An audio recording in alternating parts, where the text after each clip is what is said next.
Hey, my name is Tom, and I'm someone who works full-time trying to respond to climate change by reducing emissions in the community around me.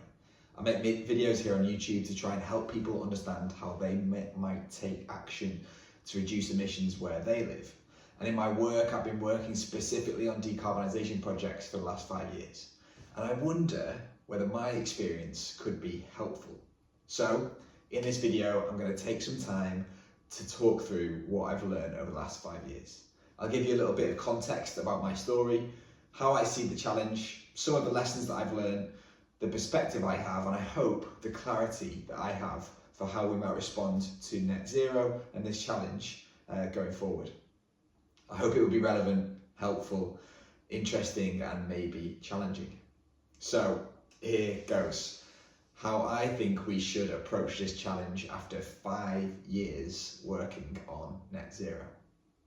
So to begin with, a little bit about my story. I'm a mechanical engineer. I studied engineering at Durham University and worked for just over 7 years for a big engineering consultancy on building design.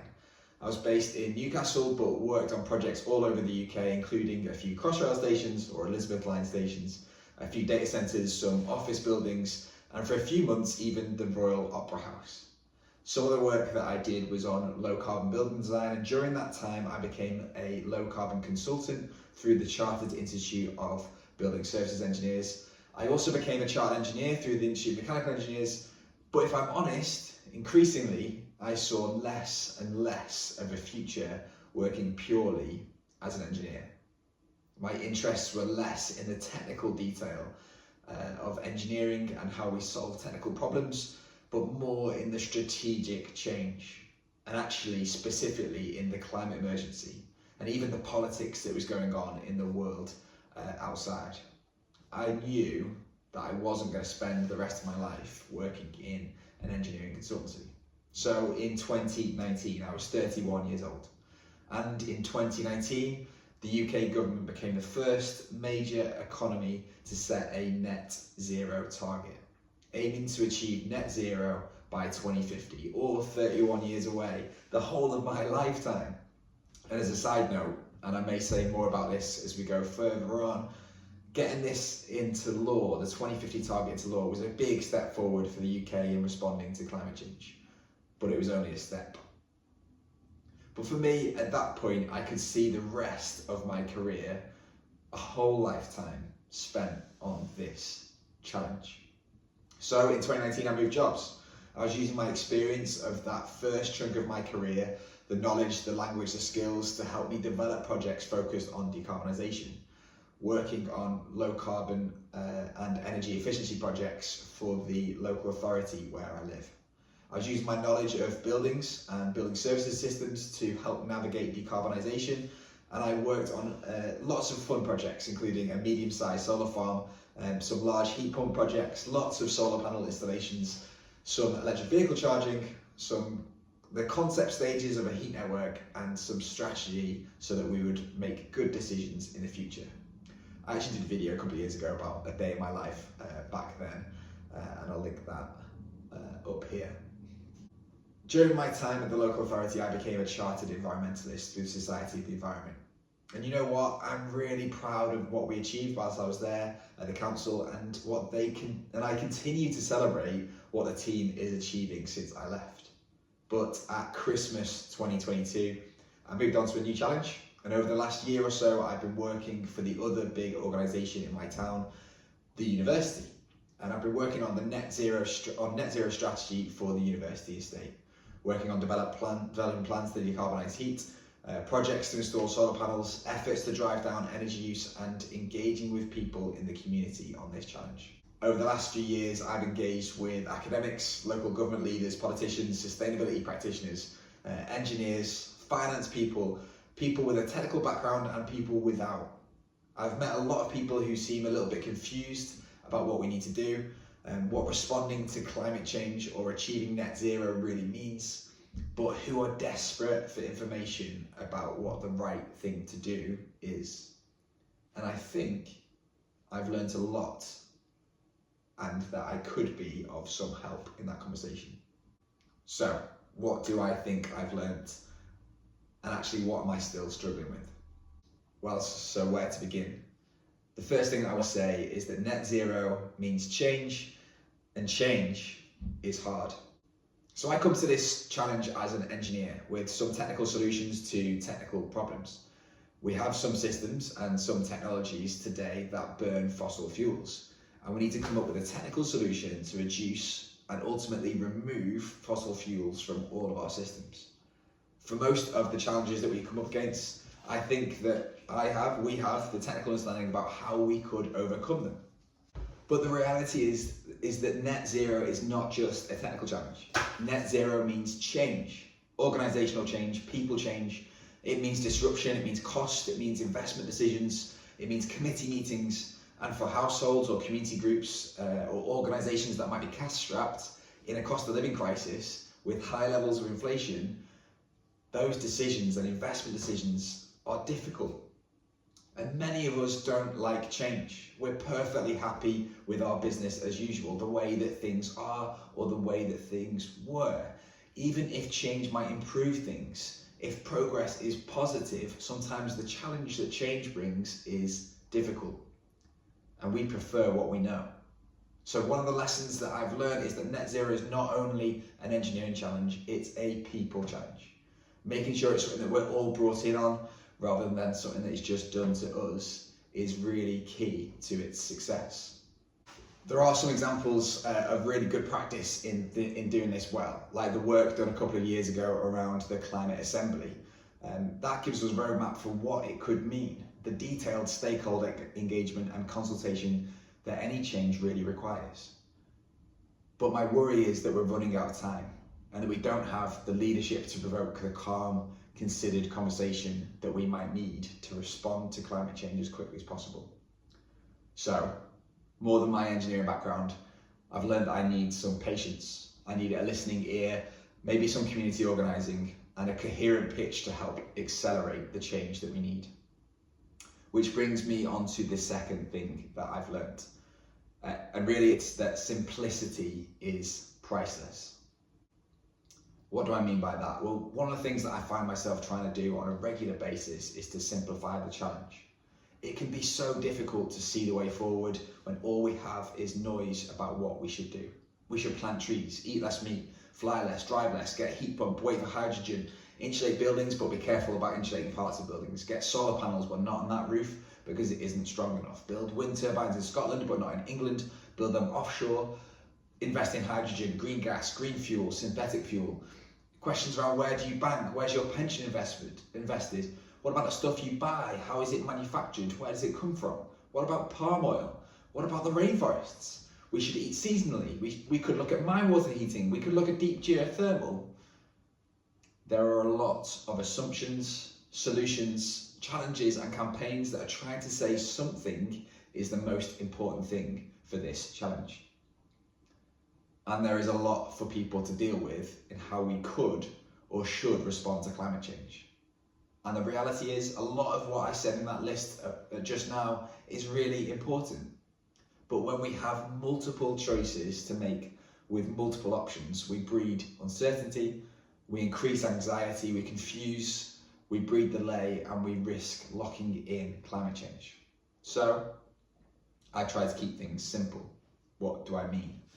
Well, when it comes to decarbonising buildings, and that's my area of expertise, there's a lot to consider. We could install solar panels, we could improve airtightness, insulation, but to what standard of insulation? We need to look at old gas boilers. We could replace with high efficiency gas boilers. We could replace with air source, ground source, water source heat pumps. We need to think about embodied carbon. We could think about ventilation, but there's also a really simple story to tell. Emissions in buildings are caused by burning gas in boilers and by using electricity. And we need to know how to tackle both, so let's simplify it. The first point to remember is that someone else, somewhere else, will build a wind turbine, build a solar farm, a hydro generator, a nuclear power station, and some energy storage. So much of your emissions linked to the electricity that you use will continue to reduce without you noticing. You don't need to worry. Half the challenge is sorted. You don't need to make a plan to reduce emissions linked to electricity. So what about the gas that we burn? Well, put simply, that is the focus. The focus needs to be on heat. And my simplification to decarbonize heat is that we need to change the heat source. And my simplification of that is that we need to install air source heat pumps. That's it. That is where your focus should be as individuals, in organizations, wherever. Air source heat pumps will be the cheapest, quickest, and I think best long-term solution to decarbonize heat at home or in buildings. I think keeping it simple helps give clarity and focus to action. Installing a heat pump is not an easy process, but it is achievable and it's manageable. And if we're able to focus on it, I think that many households will be able to take that step, particularly if supported with grants, with friendly installers and with neighbours in our communities helping to show and demonstrate the way. And yeah, in the future, improving insulation, improving air tightness, adding heat recovery to ventilation, all those good things that we can get confused by will help reduce costs and conserve energy, but you'll be doing it from a low carbon place already. Those extra areas of complication aren't needed in the short term if we're focused on decarbonisation and rapid decarbonisation. So in my work, I've tried to bring the clarity of thought that means we can start.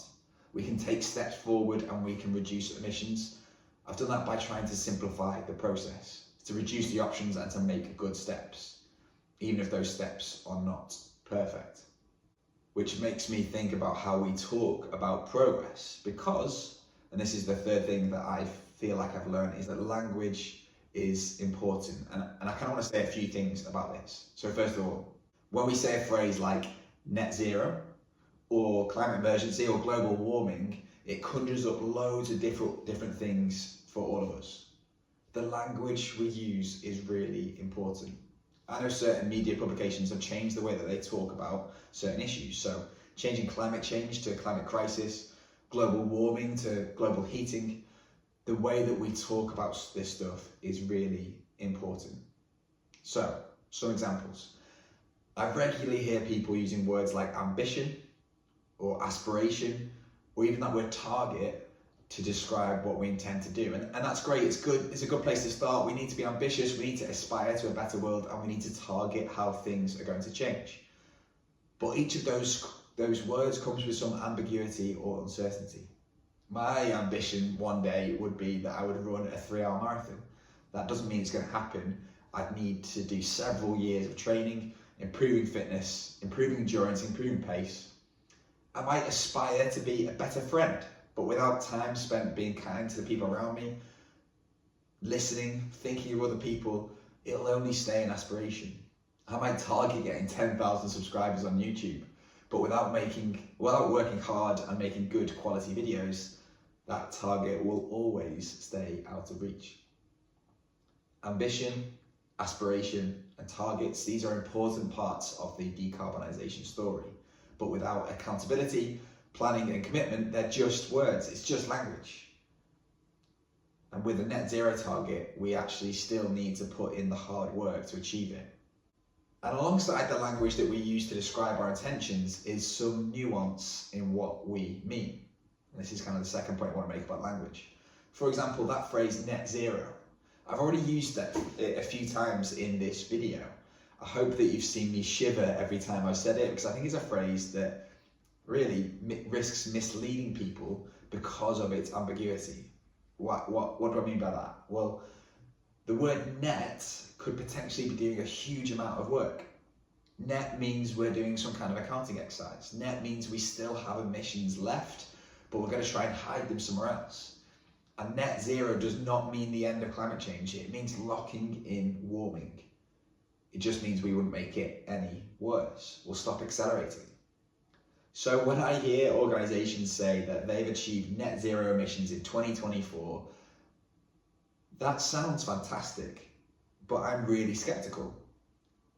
And I want to know how much gas they still burn or fuel they still use, how they generate all the electricity that they use, because net zero is meaningless if we still burn a fossil fuel or we use electricity from the national grid. So language is important. But all this brings me on to the next thing that I've learnt. That progress is so much better than perfection. For a long time, my worldview was fairly idealistic, and that's probably a good thing. I spent several years after graduating university living in a pretty special activist type community who dreamt big dreams and started some pretty amazing community projects. And as in any hippie commune, I'm only really half joking there, we will stay up late dreaming about a better world. I'm sure that I was fairly outrageous at times in the things that I said. I probably would say some entirely impractical things about whatever issue I was thinking about at that moment without thinking too deeply about it. And sometimes you hear impractical things about how we might respond to climate change.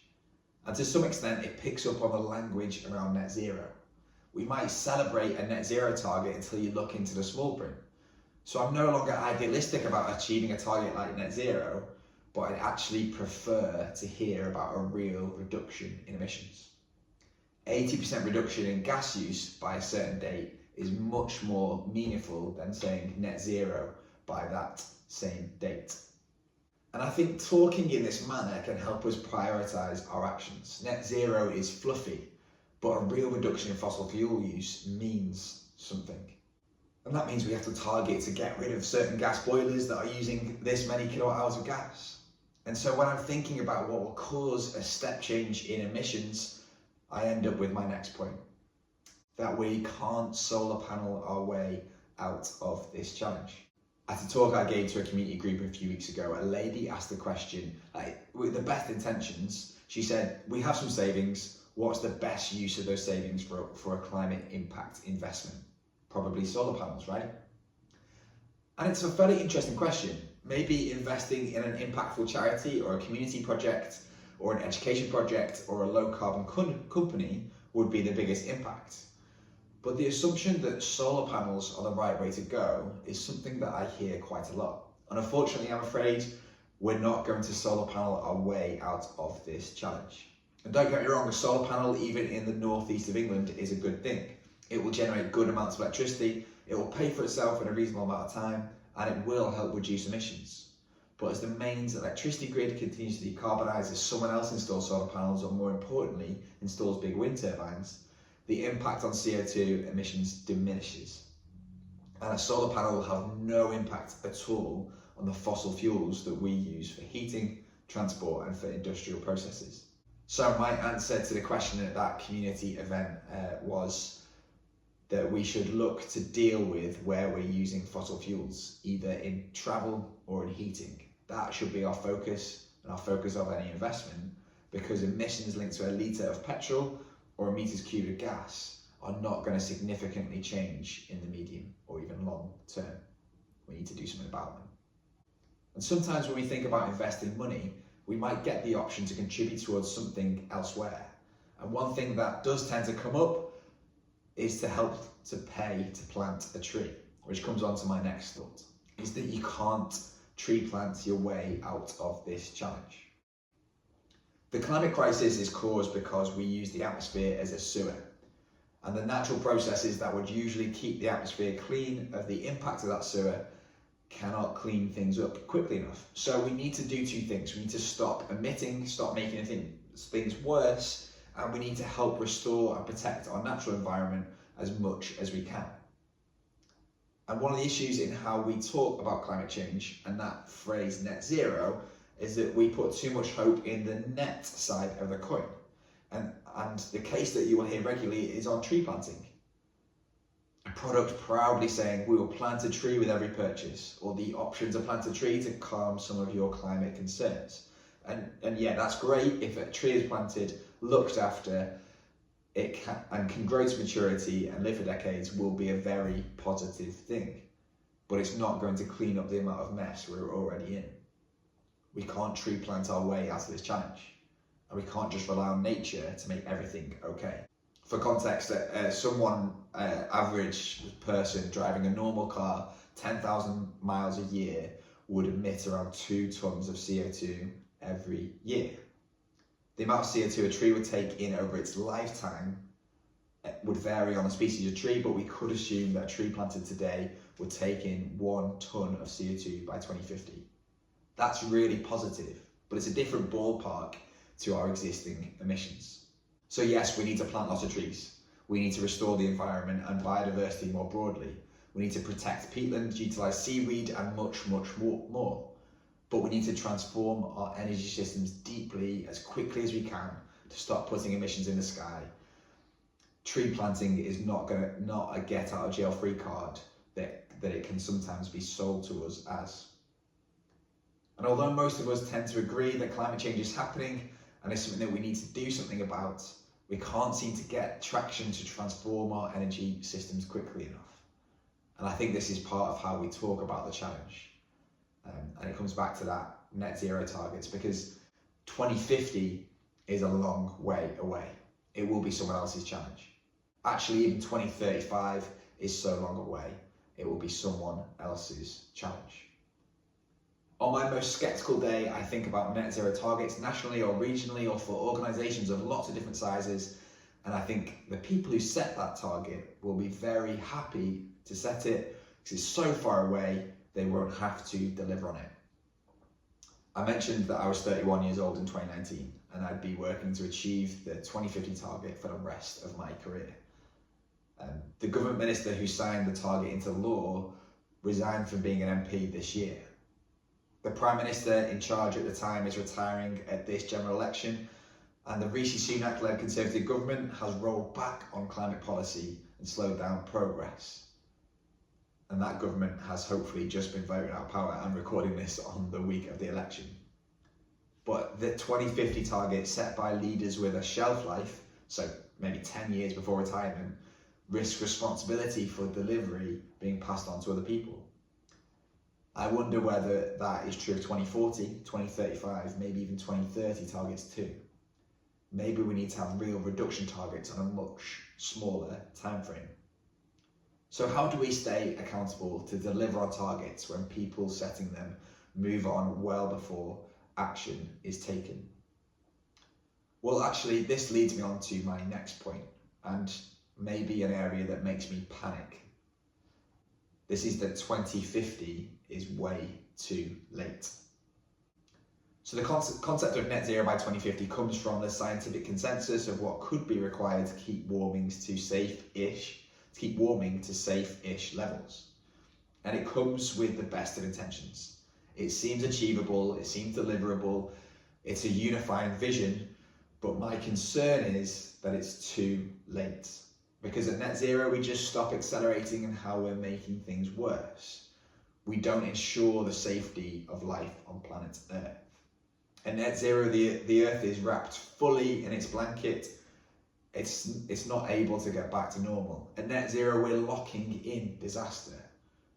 And achieving net zero in 25 years' time means that we have a long while of things getting much worse before we start the slow process of restoration. This year, it looks like we've gone over 1.5 degrees of warming, and that really mythical key figure from the Paris Agreement. And depending on the measurement you look at, we could have been above 1.5 degrees for over the last 12 months. We may drop down below that in the short term, but it's likely that we're going to be up there again very soon. And the Earth's fever is likely to keep on growing. I would say I'm starting to get out of my area of expertise here in terms of climate science, but it concerns me that we're already breaking temperature records that we said we'd try to keep to, whilst talking about taking action on emissions in 20 years' time. We need drastic reduction in emissions as quickly as possible, and that means we need government to make good policy to change the system. It means we need business to invest in decarbonisation projects, and it means we need individuals to make decisions that reduce emissions as quickly as possible each day and in everyday life. This isn't something for 10 years' time or for someone else. We need concerted effort across the board this decade, in the 2020s, even this year. And that means we need to work to remove fossil boilers. We need to work to drive fewer miles in fossil vehicles. We need to campaign against new fossil fuel interests, and we need to support renewable energy. We have everything we need to drastically reduce emissions. We just need to do it and to take that change seriously. Okay, let's go on to my next point, and this is maybe a little bit of a gear shift, something specific about low carbon technology choices and why I'm so pro air source heat pumps. We need to keep things above ground. And when I was working as a design engineer, I was part of designing and specifying a hybrid heating system that used a ground source heat pump running alongside gas boilers for a large commercial office. The system was installed in 2016, and I know for a fact that it's not working today. And it may not have worked for much of its life since 2016. So what was the problem? Well, something went wrong under the ground, within the boreholes, which meant that there was silt within the system, and the maintenance engineers could not work out what the problem was or fix that problem. I know of a handful of other systems that have had similar experiences. When a ground source heat pump goes wrong, it's very easy to blame something underground. So one of the conclusions that I've come to, and specifically on decarbonising heat, is that we need to keep things above ground. We need to not add to the complication and uncertainty of drilling underground for a ground source heat pump. We need to keep technology we're deploying above ground so that it can be maintained, replaced, and upgraded as easy as possible. And that's one of the reasons why I would suggest that an air source heat pump is the only solution to decarbonising heat, because it is maintainable and because it can be fixed if it goes wrong. It's less risky and less expensive to install, and it should be quicker to install. I don't think we should waste time thinking about slinkies or boreholes in the ground, because we need to replace millions of gas boilers across our country. And that point leads me on to my next thought, that the scale of the challenge in the UK and worldwide is massive. So in the UK, for example, we have an energy system that is almost entirely reliant on fossil fuels. Yes, we've decarbonised a lot of our electricity generation, and we've done that really substantially, but our transport is nearly entirely fossil fuel based, and our heating is too.